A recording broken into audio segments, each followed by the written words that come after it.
নমস্কার, বাংলা সাহিত্য চর্চার গ্রুপে তোমাদের সকলকে স্বাগত জানাই। আজকের আমাদের আলোচনার বিষয় রবীন্দ্রনাথ ঠাকুরের একটি বিখ্যাত গল্প স্ত্রীর পত্র। গল্পটির প্রকাশকাল শ্রাবণ 1321, সবুজপত্র। আমরা জানি যে সবুজপত্র মানেই সবুজের অভিযান, নতুন কিছু, এবং সেই নতুন কিছুর একটা বার্তা স্ত্রীর পত্র গল্পের মধ্যেও পাব। এই গল্প স্ত্রীর পত্র, মৃণালের পত্র। এই মৃণাল যাকে এই গল্পে দেখানো হয়েছে মেজ বউরূপে, এই যে মৃণাল, তাকে আমরা বলতে পারি যে রবীন্দ্রনাথের যে সাহিত্য, সেখানে বলা যেতে পারে ব্যক্তিত্বময়ী নারী চরিত্র যাদেরকে দেখানো হয়েছে, ব্যক্তিত্বময়ী নারী চরিত্র, নারীর ব্যক্তি স্বাধীনতা, নিজের মতো করে বাঁচার অধিকার। রবীন্দ্রনাথ যে নারীর ব্যক্তি স্বাতন্ত্র্যকে তাঁর রচনার মধ্যে বারবার দেখিয়েছেন, আমরা মনে করতে পারি মৃণাল তাদের মধ্যে অন্যতম। এই মৃণাল সম্পর্কে যে কথাটুকু প্রাসঙ্গিক তা হচ্ছে যে রবীন্দ্রনাথ তাঁর লেখালেখির মধ্যে বারবার নারীকে তার যোগ্য মর্যাদা দিতে চেয়েছেন। আমাদের এই পুরুষতান্ত্রিক সমাজ ব্যবস্থায় নারীরা চিরকাল উপেক্ষিত, অবহেলিত। পুরুষের অঙ্গুলি হেলনে তাকে সমাজ জীবনে চলতে হয়। ছোটবেলা থেকেই উপেক্ষা, অনাদর, অবহেলা নিয়ে তাকে বাঁচতে হয়। একজন পুরুষ যতখানি সম্মান নিয়ে বাঁচে, যতখানি তাকে গুরুত্ব দেওয়া হয়, একজন নারীকে কিন্তু সেই সম্মান দেওয়া হয় না, এটা আমরা সকলেই জানি।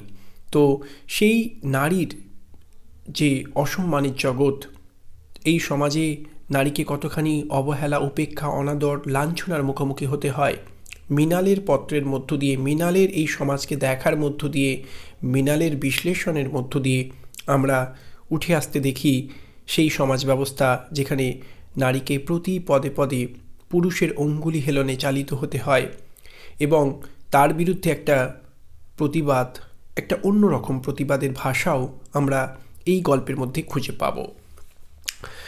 প্রথমেই যে কথা একটু বলতে হয় যে এই গল্পটার যে আঙ্গিক, তাতে গল্পটা এটি একটি চমৎকার ছোট গল্পও বটে, আবার এটা যেন অনেকটা ওই নাটকের যে ফর্ম, সেই দিক থেকে যদি আমরা দেখি তাহলে এটা একটা চমৎকার এकोक्तिमूलक নাটকও বলা যায়। কারণ অনেক নাটক আছে, নাটক মানে তো আমরা জানি সেখানে একটি চরিত্রের সঙ্গে আরও অনেক চরিত্র থাকে, তাদের কথোপকথন থাকে, একটা দ্বন্দ্ব তৈরি হয়। কিন্তু কোনো কোনো নাটক থাকে যেখানে একটিমাত্র চরিত্রই মঞ্চে দাঁড়িয়ে একটা গল্পকে বলে যান, তিনি যেন আমাদের কাছে কথক ঠাকুর হয়ে ওঠেন, এবং কখনো কখনো ঘটনা বা পরিবেশ পরিস্থিতিকে তিনিই আবার অপর একটি চরিত্রের ভূমিকায় অবতীর্ণ হয়ে চমৎকার সংলাপের ঢঙও তুলে ধরেন। এই গল্পের মধ্যে মৃণালের যে কথোপকথন, মৃণাল যেভাবে তার স্বামীকে পত্র লেখে, সেই পত্রের মধ্যে একটা না শুধু বর্ণনা নেই, কখনো কখনো আমরা দেখতে পাবো যে নিজেই সে আরেকটি চরিত্র হয়ে একটা সংলাপের ঢঙকেও তুলে ধরছে। ফলে এकोक्तिमूलक নাটকের একটা চমৎকার আবেদন এই গল্পের মধ্যে কিন্তু আমরা পাবো, যা গল্পটাকে একটু অন্যরকম মাত্রা দিয়েছে। এবং রবীন্দ্রনাথ নিজে গল্পের ন্যারেটর বা বর্ণনা না দিয়ে তিনি কি করছেন না, নিজে সমস্ত কাহিনীর সূত্রটাকে যেন তুলে দিয়েছেন মৃণালের হাতে। ফলে এখানেও গল্পটার নাটকীয় হয়ে ওঠার একটা দাবি তৈরি করে। কারণ গল্পের ক্ষেত্রে বা উপন্যাসের ক্ষেত্রে, অর্থাৎ কথা সাহিত্যের ক্ষেত্রে, একজন গল্পকার বা ঔপন্যাসিক, তার হাতেই সমস্ত কাহিনীটুকু থাকে, কাহিনীর সমস্ত সূত্রটা তাঁরই হাতে থাকে, তিনিই বর্ণনা দেন। কিন্তু নাটকের ক্ষেত্রে একজন নাটককারকে সমস্ত দায় দায়িত্ব ছেড়ে দিতে হয় তার চরিত্রদের ওপর। মৃণাল কিন্তু এখানে স্বাধীন, সে স্বাধীনভাবে একটি পত্র লিখছেন তার স্বামীর কাছে, এবং সেই পত্র উপন্যাসের আমরা নাম শুনেছি, এটা একরকমভাবে বলা যেতে পারে পত্র গল্প বা পত্র ছোট গল্প, যেখানে একটি এकोक्तिमूलक নাটকের ঢং রয়েছে, এবং পুরো গল্পটাই আসলে একটি চিঠির ভাষা, যে চিঠির মধ্য দিয়ে মৃণাল তার সমস্ত মনের কথা অকপটে তার স্বামীকে জানিয়েছে।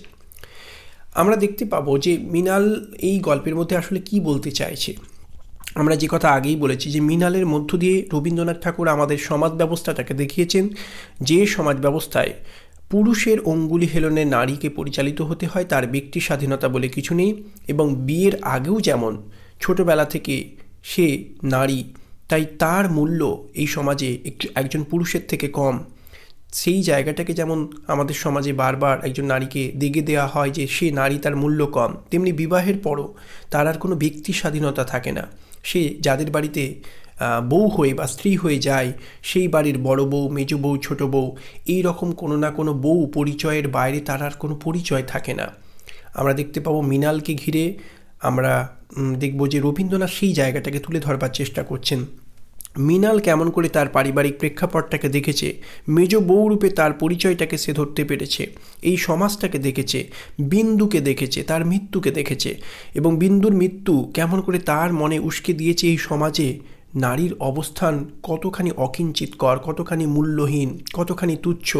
যেখানে বিন্দু যখন তার স্বামী, তার পরিবারের উপেক্ষা অনাদরের মধ্যে বাঁচতে না পেরে শেষ পর্যন্ত গায়ে আগুন লাগিয়ে মরতে বাধ্য হয়, তখনও এই পুরুষতান্ত্রিক সমাজ তাকে দেখে দেয় যে আজকের দিনে মেয়েরা কাপড়ে আগুন লাগিয়ে তাদের মারা যাওয়া এটা একটা ফ্যাশন হয়ে দাঁড়িয়েছে। তো আমরা সেটাকে আজকে বুঝে নেবার চেষ্টা করব। আমাদের এই গল্পের নাম স্ত্রীর পত্র, যেখানে দেখতে পাই মৃণাল তার ছোটোবেলার কথা বলছেন। অর্থাৎ মৃণাল শেষ বয়সে সে স্বামীর ঘর ছেড়েছেন এবং তারপর স্বামীকে চিঠিতে সে তার জীবনের অনুভব এবং অনুভূতির কথা অকপটে বলে যাচ্ছেন, যে বলার মধ্যে উঠে আসছে মৃণালের দৃষ্টিকোণ থেকে এই সমাজে নারীদের অবস্থান কতখানি তুচ্ছ, পুরুষরা কেমন করে নারীদেরকে তাদের যোগ্য মর্যাদা দেয় না। যেখানে আমরা দেখতে পাই যে মৃণাল প্রথমেই বলেন, আমি তোমাদের মেজ বউ, আজ 15 বছরের পরে এই সমুদ্রের ধারে দাঁড়িয়ে জানতে পেরেছি আমার জগৎ এবং জগদীশ্বরের সঙ্গে আমার অন্য সম্বন্ধও আছে। তাই আজ সাহস করে এই চিঠিখানি লিখছি, এ তোমাদের মেজ বউয়ের চিঠি নয়। এই যে জায়গাটা, এ তোমাদের মেজ বউয়ের চিঠি নয়, অর্থাৎ এতদিন আমি তোমাদের বাড়িতে শুধু তোমাদের মেজ বউ এই পরিচয়ের মধ্যে ছিলাম, কিন্তু একজন নারীর পরিচয় কি কোনো মেজ বউ, ছোট বউ এই পরিচয়ের মধ্যে? সে তো নারী, সে একজন মানুষ, তার একজন স্বতন্ত্র ব্যক্তিসত্তা রয়েছে। সে যে মৃণাল, এই পরিচয়টা মেজ বউ হওয়ার সঙ্গে সঙ্গেই তার পরিবারে অর্থাৎ স্বামীর পরিবারে প্রবেশ করবার সঙ্গে সঙ্গে সবটাকে যেন তাদের পরিবার একেবারে শোষণ করে নিয়েছে, ধুয়ে মুছে সাফ করে দিয়েছে। সেখানে তার পরিচয় শুধুই মেজ বউ। আজ সেই বাড়ি ছেড়ে এসে সে বুঝতে পারে তার পরিচয় মেজ বউয়ের পরিচয় নয়, সে একজন স্বতন্ত্র মানুষ, সে মৃণাল। সেই পরিচয় নিয়ে সে আজ চিঠি লিখছে। তোমাদের সঙ্গে আমার সম্বন্ধ কপালে যিনি লিখিয়েছিলেন তিনি ছাড়া যখন সেই সম্ভাবনার কথা আর কেউ জানতো না, সেই শিশু বয়সে আমি আর আমার ভাই একসঙ্গে সান্নিপাতিক জ্বরে পড়ি। আমার ভাইটি মারা গেল, আমি বেঁচে উঠলাম। পাড়ার সব মেয়েরাই বলতে লাগলো, মৃণাল মেয়ে কি না তাইও বাঁচল, ব্যাটা ছেলে হলে কি আর রক্ষা পেত? চুরিবিদ্যাতে জম পাকা, দামি জিনিসের পরেই তার লোভ। রবীন্দ্রনাথ এখানে মৃণালের কথা দিয়ে চমৎকার একটা ব্যঙ্গের খোঁচা আমাদের সমাজকে দিয়েছেন, যে এই সমাজে আসলে পুরুষদেরই মূল্য, নারীর কোনো মূল্য নেই।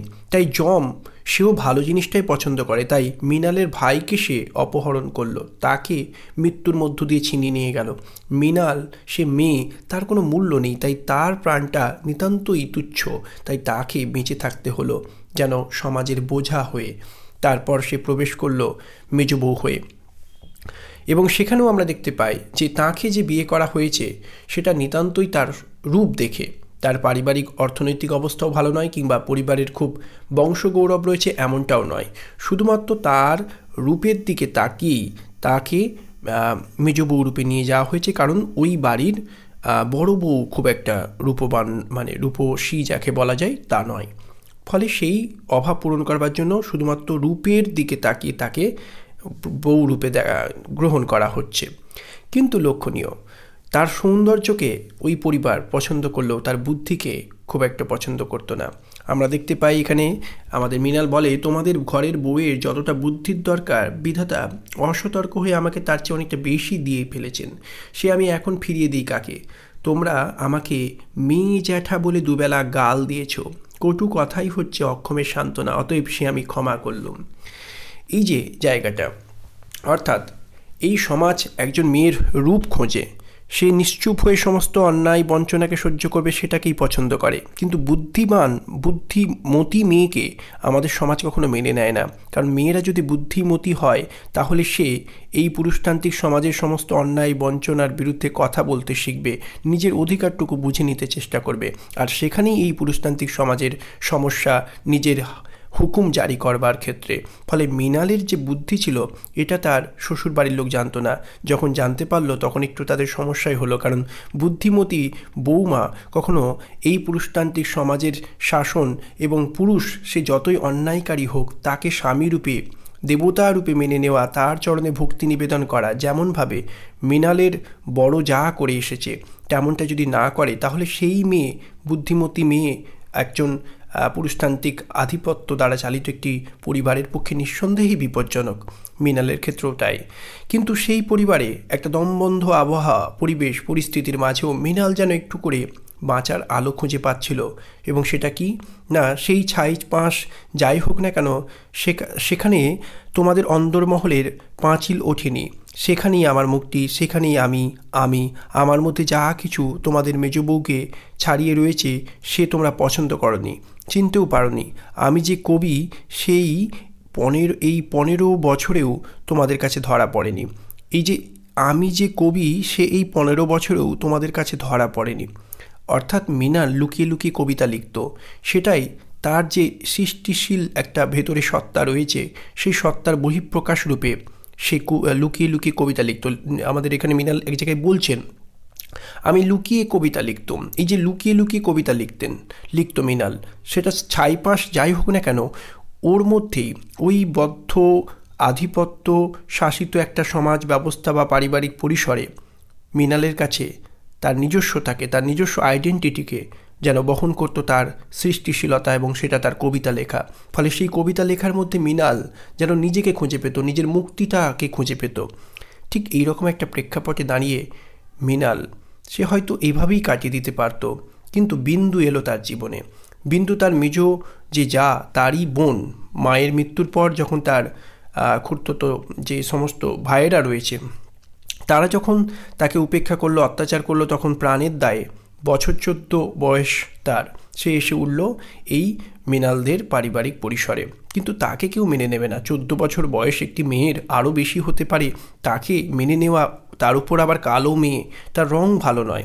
এমনকি তাকে নিয়ে রবীন্দ্রনাথ চমৎকার শ্লেষ করেছেন এই সমাজ ব্যবস্থার প্রতি, যে তার রূপ এতটাই, তার রূপের বলা যেতে পারে রূপহীনতা, যে মাটিতে পড়ে গেলে মাটির জন্যই লোক দয়া করতো, তার জন্য করতো না। এতটাই সে কুৎসিত, অর্থাৎ কুৎসিত, এবং তার উপর সে মেয়ে। ফলে কুৎসিত একজন মেয়ের পক্ষে এই সমাজ নিঃসন্দেহেই খুব বিপজ্জনক। এই সমাজ তাকে উপেক্ষা, অবহেলা, অনাদর করবে, এটাই তো স্বাভাবিক। আমরা দেখতে পেলাম বিন্দু ক্রমশই যেন মৃণালদের পরিবারের কাছে বোঝা হয়ে উঠতে শুরু করলো। এমনকি তার নিজের দিদি সেও পর্যন্ত তাকে উপেক্ষা করতে শুরু করলো। কিন্তু মৃণালের কোনো সন্তান ছিল না। মৃণাল এক সন্তানের জন্ম দিয়েই তার সন্তান তাকে ছেড়ে চলে যায়। যে ছোট্ট মেয়েটিকে ঘিরে মৃণাল তার জীবনের অপূর্ণতা, সে যে কবি হতে চাইতো, কিংবা তার যে সৃষ্টিশীলতা, যা কিছু অপূর্ণতা, একজন মা সে তো তার সন্তানের মধ্য দিয়েই সেই পূর্ণতাকে খুঁজতে চায়। কিন্তু সন্তানের মৃত্যুর পর এই তার জীবনে নতুন করে আসা 14 বছর বয়সের এই মেয়েটি, তাকে ঘিরে মৃণাল যেন নতুন করে আশা খোঁজে। বিন্দুকে সে আঁকড়ে বাঁচতে চায়। বিন্দুর বিরুদ্ধে সকলেই যখন প্রতিকূল, বিন্দুকে ঘর থেকে এক প্রকার তাড়িয়ে দিলেই বোধহয় হয়, তখন নিজে তার পক্ষ নেয়।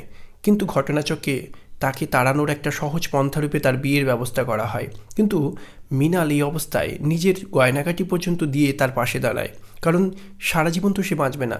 তাই বিন্দুর একটা ব্যবস্থা হলে বোধহয় ভালোই হয়। কিন্তু কিছুদিন পরে এই সমস্ত ঘটনা সামনে আসে। তার স্বামী বদ্ধ উন্মাদ, তার শাশুড়িও উন্মাদের মতোই, সেও বধূর ওপর নির্যাতন চালায়। ফলে সহ্য করতে না পেরে মৃণাল ফিরে আসে। কিন্তু তার পরিবার, মৃণালের পরিবার তো তাকে রক্ষা করবে না।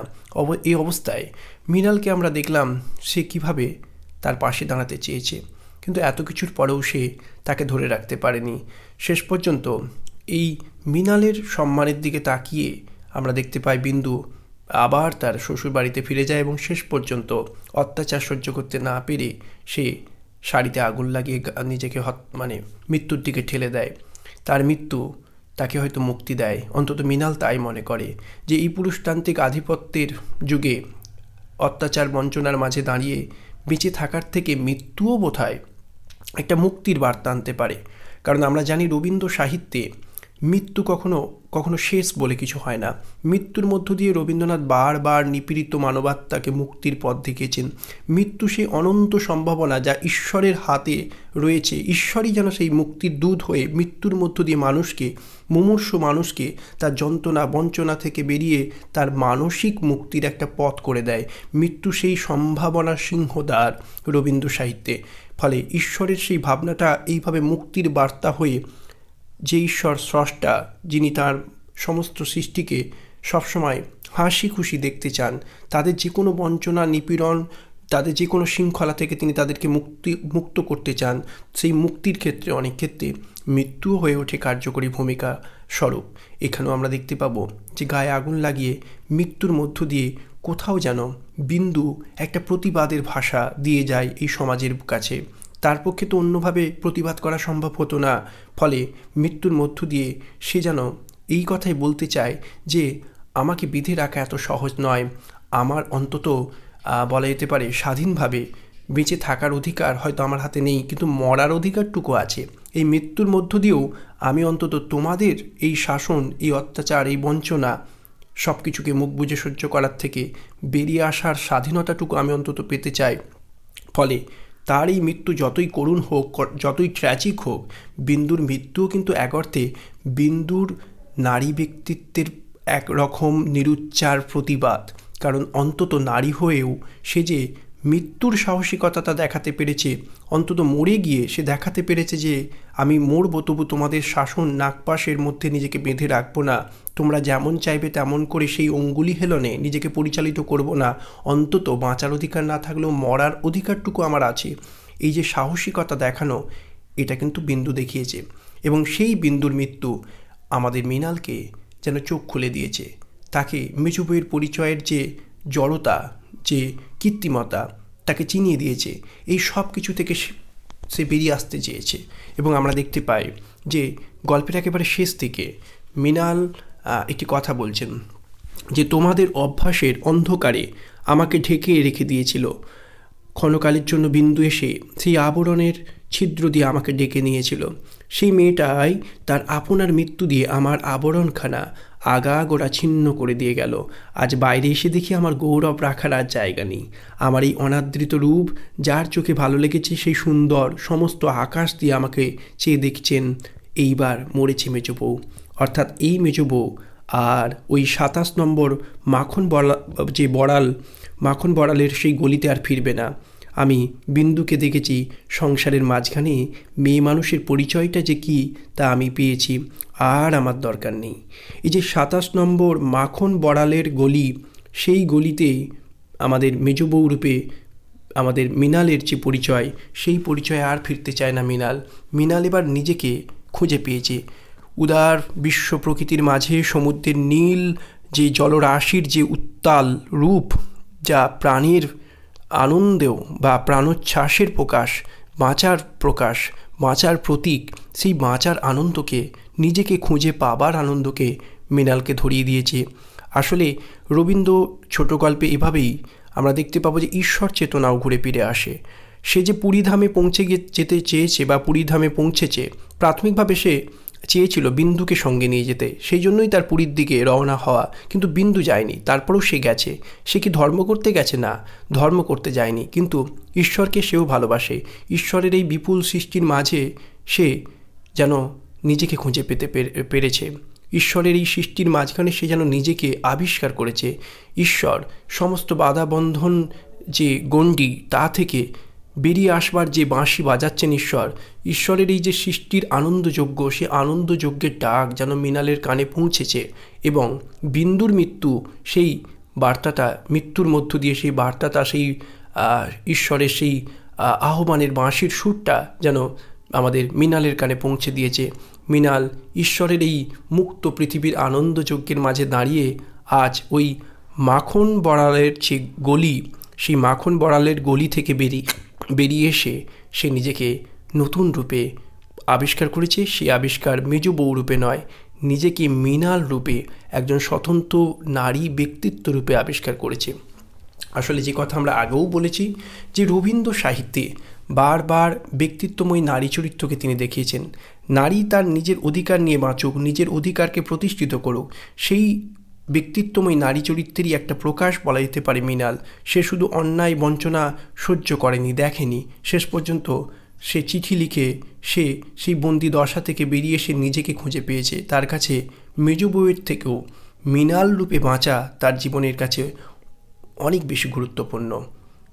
বিন্দুর মৃত্যু তাকে চিনিয়ে দিয়েছে এই সমাজে মেয়ে মানুষের মূল্য কতখানি তুচ্ছ, কিন্তু নিজেকে সে তুচ্ছ করতে চায়নি, তাই নিজের অমূল্য যে গুরুত্ব, সেই গুরুত্বকে সে উদার বিশ্বের মাঝে সমুদ্রের নীল জলরাশিকে সাক্ষী রেখে সে যেন সেই আত্মস্বরূপকে আবিষ্কার করেছে। তো এইভাবে আমরা এই গল্পটিকে ভাবতে পারি। আসলে এখানেই একটা উপন্যাসের কথা আমাদের মনে পড়ে। রবীন্দ্রনাথের যোগাযোগ উপন্যাসে কুমুদিনীর কথা আমাদের খুব মনে পড়ে। মধুসূদনের শাসন, শোষণ, বঞ্চনা এর মাঝখানে দাঁড়িয়ে সে কিন্তু নিজেকে হারিয়ে যেতে দেয়নি, বরং তাকে বলতে শোনা গিয়েছিল এমন কিছু আছে যা সন্তানের জন্য বিসর্জন দেওয়া যায় না, সেটা হচ্ছে নারীর নিজস্বতা, তার নিজস্ব ব্যক্তিসত্তা। সেই ব্যক্তিত্বময়ী নারী রূপেই কিন্তু আমরা এখানে মৃণালকে পাচ্ছি, যে মৃণাল শেষ পর্যন্ত এই পুরুষ শাসিত সমাজের কাছে যেন একটা চিঠি লিখেছে।